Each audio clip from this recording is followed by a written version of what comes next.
Welcome to my YouTube channel. You can follow all the economic news. Please subscribe to my channel. Gains plenty for everyone. Well, welcome to the Spotlight. Thanks for having me back, Dave. Well, let's just kick it off. Before we started this, we talked about a lot of different things, but let's start off with gold manipulation, Deutsche Bank, and we'll move from there. Right now, as we know, Deutsche Bank is admitting that they're manipulating silver, gold, and there are other banks that are implicated in this. Is this going to have an effect on the major gold market at this point? Well, I think it certainly will. First off, Deutsche Bank is admitting guilt. Mm-hmm. This is the first time for any of these fined companies to admit guilt. They're paying a $5 billion fine, and they're becoming state's evidence. In other words, they're going to squeal on others that were involved. As I understand it, this was about the fix. This was not about daily trading, so it just gets into the fix. My belief is you're going to see all sorts of civil class action suits going to be brought against Deutsche Bank and the others over manipulation. And the fact that they admitted guilt, it's slam dunk automatic win for class action suits. Mm-hmm. The danger to Deutsche Bank, the danger to the cabal is discovery. Once discovery begins and they've got to open up their books, their emails, etc., this ought to be comical. It's strange that this news came out the same time that China's launching their gold-backed yuan. No, I don't. I think there's a whole, and I'll give you a list in a little bit. There's a whole list of stuff that's come out just over the last 2 weeks. This is all coming to a head. Today, the 19th, this has been a day precious metal people have been waiting for, because the China has begun their gold fix away from London, and also the ABX exchange has opened up. My thought on this is that, and I wrote this last week, the last couple of weeks, I don't believe this is going to be like a light switch. I think it's going to be like several candles, or candle after candle being lit, and then all of a sudden the light switch goes on. What I think you're going to see happen is the physical demand from Asia is going to push the price of gold and silver higher, and they're going to more or less force COMEX to come along. If COMEX does not come along and recognize the demand, then they're going to be arbitraged completely out of inventory. And with $1 billion, more or less $1 billion, you could clean up both COMEX silver and gold that they have available to deliver. So it's not even a big number. It's a very small number, $1 billion. So do you think gold is going to rise this year to where Jim Rickards is saying? He's saying that we're going to be hitting, 50,000 worth of gold. Do you think because of what's happening with Deutsche Bank, what's happening today with China, and everything that's coming down the road here, do you think we're going to be heading to that area? Jim Rickards uses a formula, and this is a formula Jim Sinclair used. I've written about it. He uses a numerator-denominator formula where he takes either money supply or debt and divides it by gold that the U.S. has. So he comes up with a number between $10,000 and $50,000. The problem, the big mistake in his argument is that he assumes the U.S. has 8,300 tons. I assume they don't. Mm. And I assume they don't because they've not done an audit since, I think, 1955 or 1956. And if you had it, why wouldn't you audit it? You can't use the excuse, oh, it's too expensive to audit. That doesn't cut it. No, it doesn't. I mean, they have enough money to do a lot of other things, and they have no problem spending the money. I mean, that's a ridiculous statement in itself. Yeah, now, I think that is the hook in Jim Rickards' argument. I think he has a lot of, probably 95% of what he says I agree with, and I think is definitely supportable. But I think that's really the big hook, is that the U.S. has the gold. I think we're going to find out something probably this year. I think we're going to find out that the U.S. does not have the gold, because I think China's, even though several people have said that they believe that China was going to do a gold-backed yuan today, Mm-hmm. I don't think that's going to be the case. I think it could be in 2 weeks, 2 months. I think they're going to allow the marketplace to take gold higher, and then they come out with a gold-backed yuan. And when they do that, they'll come out with some audited numbers. They'll say, we have 20,000 tons of gold, or whatever the number happens to be. And I think, in my opinion, they have an absolute minimum of 20,000 tons of gold. And I think they're going to come out and say, we've shown you ours, now you show us yours. And it'll have to be an independent audit. It can't be an internal audit that just says, trust us. Right. Because that's what this is about. This is about trust. The U.S. has run the world on trust for, 50, 60, 70 years, and we've abrogated the trust. Yeah, and I don't think anyone really trusts the U.S. right now at this point. They want to see the proof. Let's just get into the economy. The last time we spoke, it was back in December, and the market was coming down. January, the market came down. February, and then all of a sudden we have this boost up of the market. Of course, all over the corporate media, they're telling us, oh, look, it's above 18,000 points now. Right. What has happened since December to now? David Stockman says we're in a dead cat bounce at this point. What do you think? I wouldn't even call it a dead cat bounce. I would call it, the markets are being jammed with derivatives. The markets, since December, if you look at the first quarter of the year, earnings have declined. Everything has declined. Trade has declined. The economies all over the world and in the United States have gotten softer and softer and softer. In an effort to hold the system together, if you want to call it the plunge protection team, has bounced the stock market at the same time the ESF has been gobbling up treasuries that have been sold. And speaking of treasuries, one of the big events in the last couple of weeks has been the Saudis threatening to sell $750 billion worth of treasuries if the 28 pages are released, and if it's inferred that they were behind 9/11 or a part of 9/11. I want to say on that specifically, selling $750 billion, if people think about that and go, oh my gosh, $750 billion, that'll just destroy the system. Well, no, it won't. It truly won't, because the Fed could step up, the ESF could step up and just gobble that up, and you wouldn't even see 1 or 2 basis point move higher in treasuries. You've got to go one step further. What does that mean? That would mean the Saudis are saying the petrodollar is done. We're no longer going to be funneling dollars back into treasuries. Not only that, we're no longer even going to accept dollars for oil. We're going to accept yuan. And probably China would become their biggest customer. So that would create the monkey do, monkey see, or monkey see, monkey do scenario where other countries follow the leader, and the dollar would become less and less accepted for oil. And that creates less demand for dollars, and you'll see a huge collapse in the dollar. So you're saying it has begun? Yeah, I believe it has. Where the Middle Eastern countries, they're moving away. Saudi Arabia, maybe Qatar's next, maybe.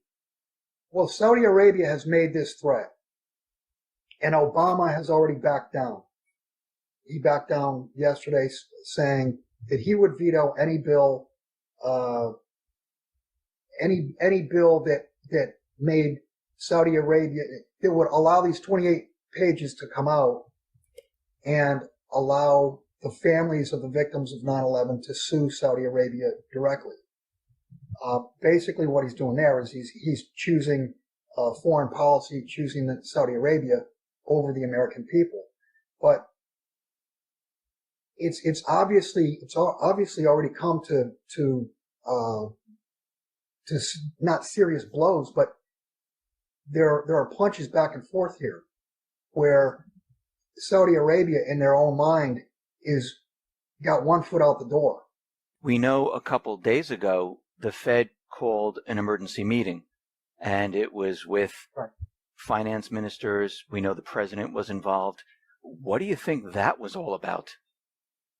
The expedited meeting last Monday, in my opinion, had to do with all of what we're talking about, but I think possibly specifically it had to do with Heta Bank in Austria that was bailed in, and there were 3 Italian banks that were on the verge of collapse last week.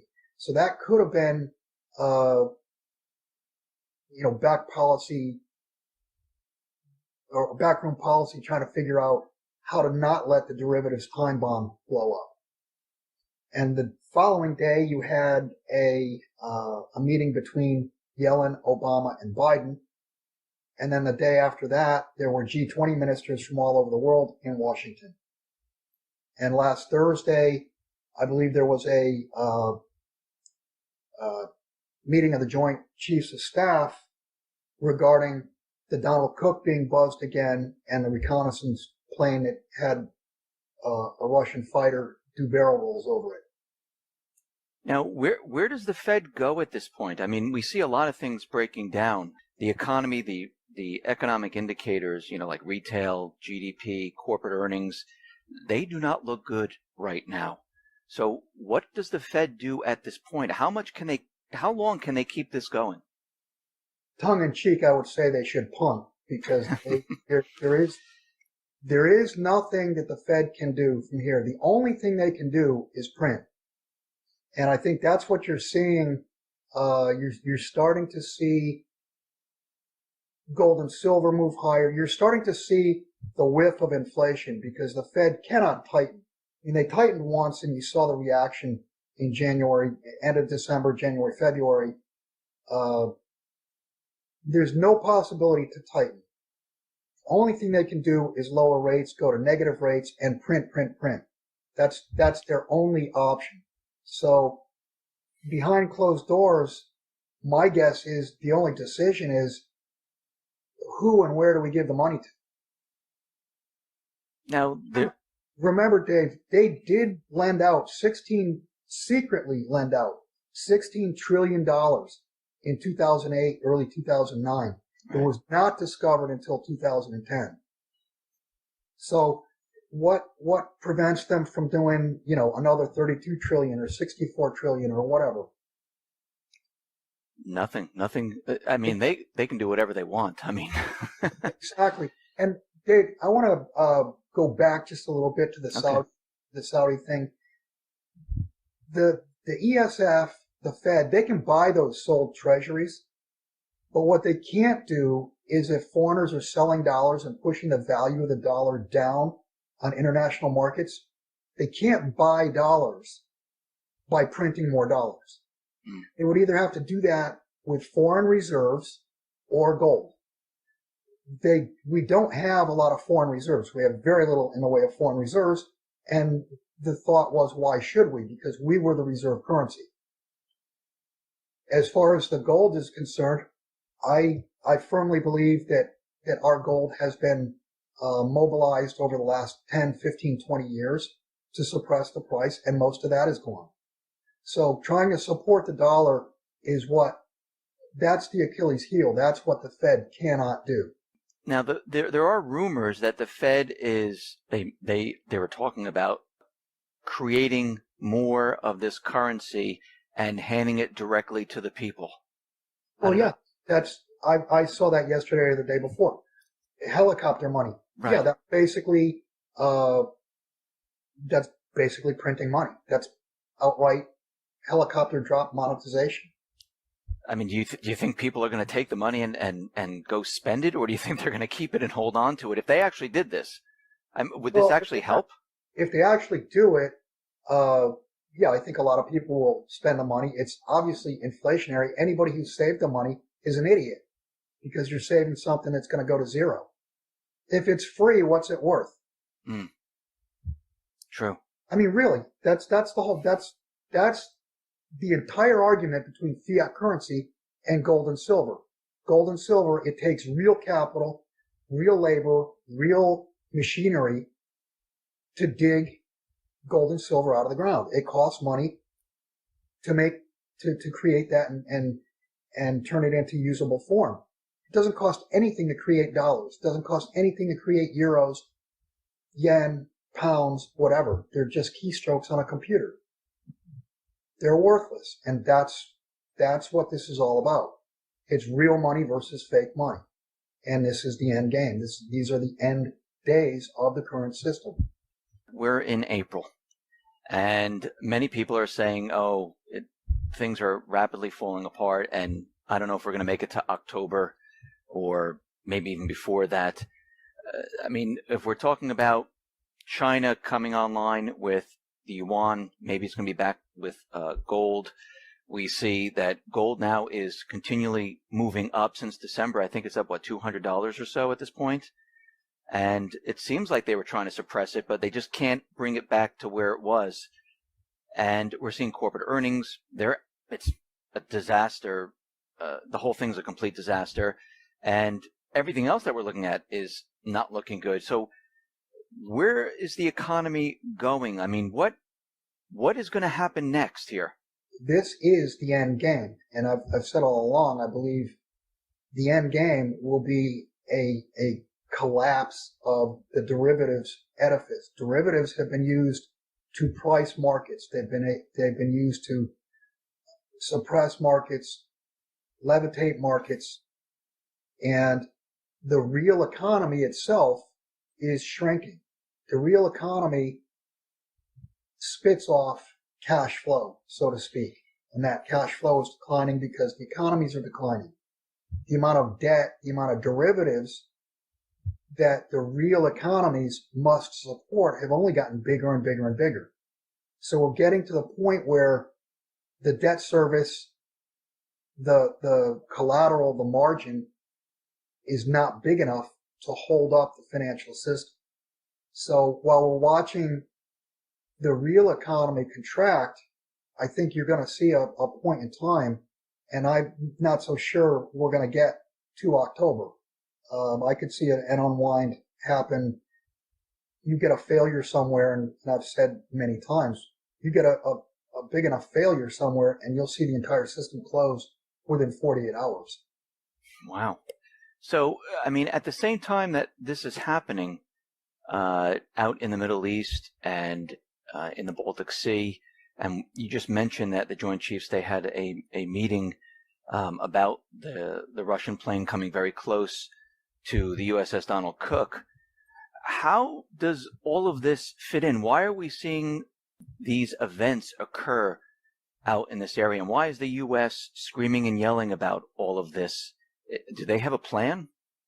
Well, my opinion, and I'm not a military guy, but my opinion, if you remember 2 years ago, the Donald Cook was buzzed. Yes. And stories came out that all their electronics were shut down. My opinion is it was just done again. If you recall, 2 years ago, mainstream press didn't even mention the Donald Cook. No. This time around, the Donald Cook was mentioned, and so was, not just mentioned, but you saw it pretty widely throughout mainstream media. And also the reconnaissance plane, that was covered by the mainstream media. If I had to guess, my guess is this was Russia more or less putting a shot across the bow, and maybe a test by them. Maybe it worked, maybe it didn't work. I mean, I have no idea. But my guess is if they truly do have had the technology to shut down the Donald Cook, either they tried to do it again, it worked, it didn't work, but it basically was in your face from Russia to the United States. They know that our military is weakening. We're spending less on it. Even the military themselves say we can't fight a two-front war now. That is true, and I also read something that the Marine Corps, a third of their. You saw this? Yeah, only 1/3 is functional, I think. Yeah. So of the aircraft. Yeah. So this does not look good, and it seems at this point that, from my perspective, is that Russia is continually trying to push peace in the Middle East, and the U.S. is kind of on the other side, trying to still reach their goal of removing Assad. And I don't know where this is going to end up later on. Dave, the U.S. is more than kind of on the other side. The U.S. has been trying to start a war for a couple of years. And I've written this several times that my opinion is the U.S. is trying to start a war so that they can blame the financial collapse on it as cover. In other words, they will say our policies were working, but if it wasn't for this war, we'd be fine. But because of the war, this happened, that happened, the banks failed, whatever. So, and yes, it does appear to me that Russia/China are trying to stand their ground and avoid war. But this is about strength and weakness, and I believe that the back and forth is China from a financial standpoint, Russia from a military standpoint, showing, hey, we're standing here, we're strong. They're strong, and the U.S. is getting weaker and weaker. Right, and we're getting weaker and weaker as a function of we carry too much debt. We overspend every single year. It's ridiculous. If it were not for 0 or 0.25% interest rates, if it was not for interest rates dropping to where they are right now, if rates were 7-8%, we wouldn't be able to pay the interest on the debt. We're all talking about the economy completely falling apart, most likely this year. Do you think, in conjunction with that, do you think they will create some type of an event, false flag, say, hey, it wasn't us, it wasn't the central bank, Obama, it wasn't me, it was because of another group country that did it? All I'll say on that is, based on past history, I think that's pretty obvious. And Dave, you keep mentioning the economy falling apart. Mm-hmm. Please understand that when you say the economy falling apart, the economy collapsing is going to be about credit not being available to the system. When credit ceases, when credit is not available to the system, distribution breaks down. And your weekly trip to Walmart is going to cease to exist because there won't be any goods on Walmart shelves. Distribution uses multiple 5, 6, 7, 8, 10 different credit transactions to get the product from raw form into your hands. So all distribution will break down during this time period, and people... All distribution will be affected. So there will certainly be some products that are available, not as available as they were. There'll be some products that are simply not available.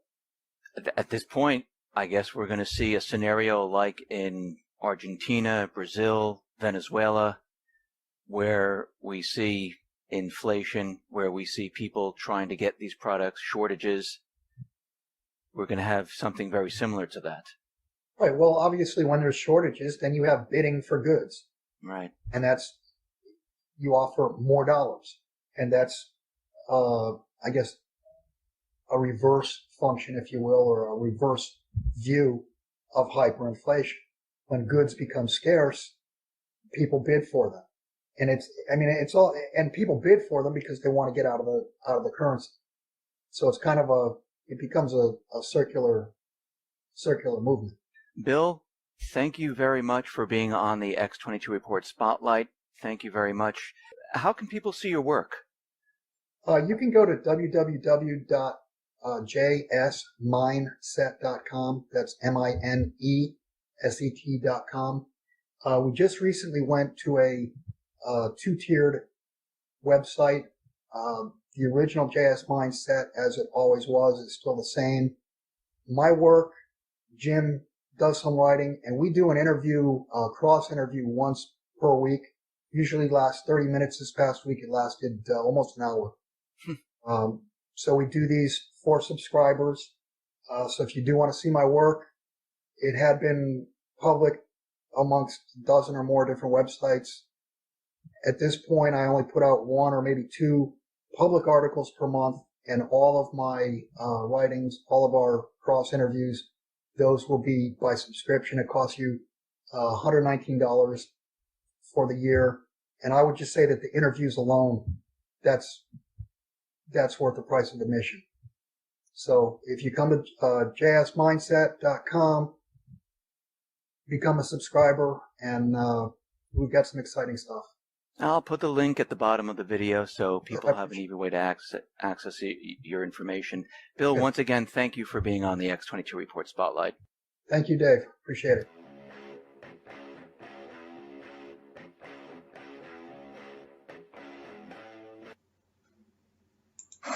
Economic news